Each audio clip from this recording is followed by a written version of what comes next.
God can empower the powerless. When you think the task is enormous before you, know that with God all things are possible. We can do awesome things. You can do awesome things. Sometimes I feel like this little dude, and the big dude is in front of me. And there are a lot of different things in this world that come against us and want to make us feel small and puny and powerless and ineffective and unworthy. And maybe you walked in here today. Matter of fact, I don't even need to use the word maybe. Probably most of us walked in here today with some measure of this principle I'm talking about that's against us. And Jesse answered, well, there's the youngest, but he's out with the sheep. Let me tell you what that just did. When Samuel heard those words from Jesse, Jesse now just admitted he was a poor man. See, if you were a rich man, you did not have your sons doing the nasty job of watching sheep. But when you're poor, that's what you got to do, and you give it to the kid who's the least in your family, who happened to be David. Well, Samuel said, well, go get him. We're not even going to sit down until he gets here. And so he sent, and he had him brought in. He was ruddy, with a fine appearance and handsome features. Then the Lord said, rise and anoint him. He's the one. And so Samuel takes his oil. He pours it on David's head. And David is the king. David's the king. And so, don't always... And what I want to look at in this lesson is, how is it that God can take and empower us to overcome that big obstacle that's in our way? How is it that we can feel more empowered? How can we feel less puny about the task that's before us or the challenge that's before us? How can we do that when we're even talking against ourselves? Well, I'll tell you how.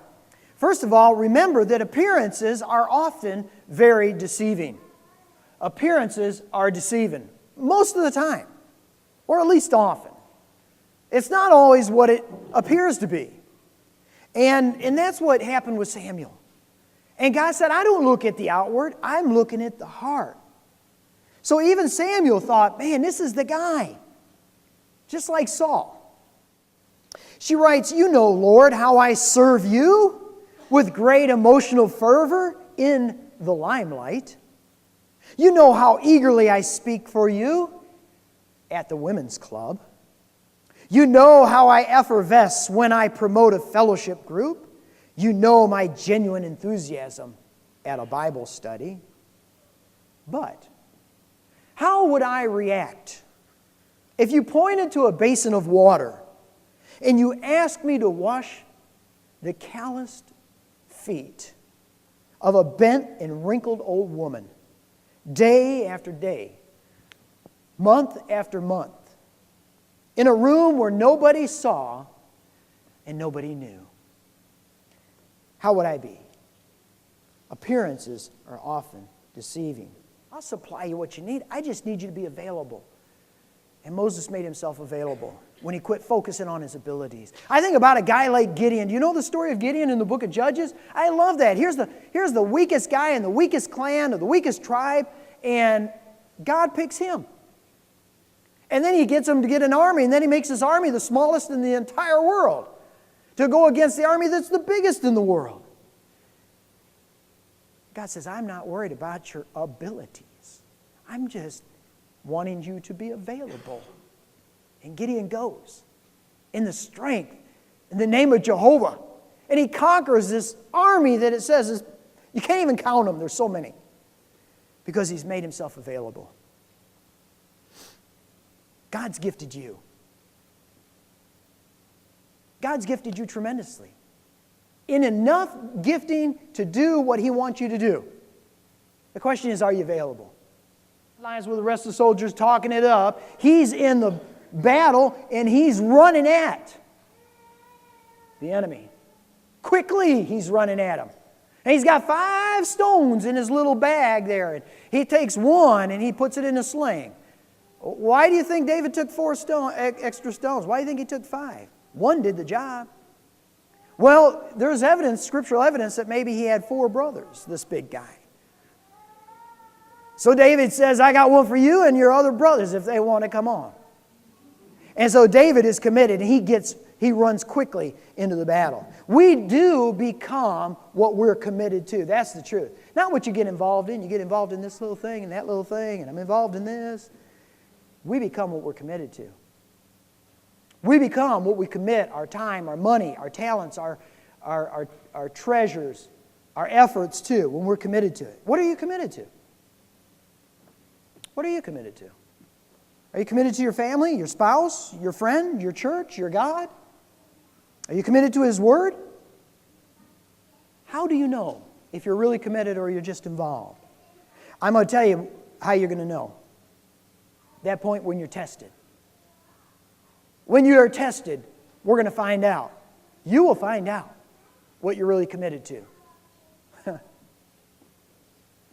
When David got into that battle with Goliath, at that point of testing, had he turned and run the other way, we know he was just involved, not committed. See, there's this thing. If you have a vision, but you have no commitment, you know what we call that? We call that a dream. That's just a dream. A vision requires commitment. Don't look at yourself ever again and judge yourself or anyone else by the world's standards. Separate them into Goliaths and Davids. Look at the heart. Look at your own heart. And God will empower us as we focus on our hearts, as we make ourselves available, as we commit ourselves in our lives to live His way. God will empower you. God will empower us collectively. New song. When we quit judging other people, when we quit looking at ourselves and others by the world's standards. Quit holding yourself back because of things people have said in the past. Quit holding yourself back by interpreting yourself by the way the world sees you. Realize that God just wants you to step up to the plate. He'll let you hit the home run. He'll make you. He'll empower you to do that. And whatever you do, don't just get involved. Commit your life to something that, because I tell you what, at the end of this life, what are you going to say you have committed yourself to? Or did you just kind of meander through? And you missed out on the powerful blessings of God. What a joy to be used by God.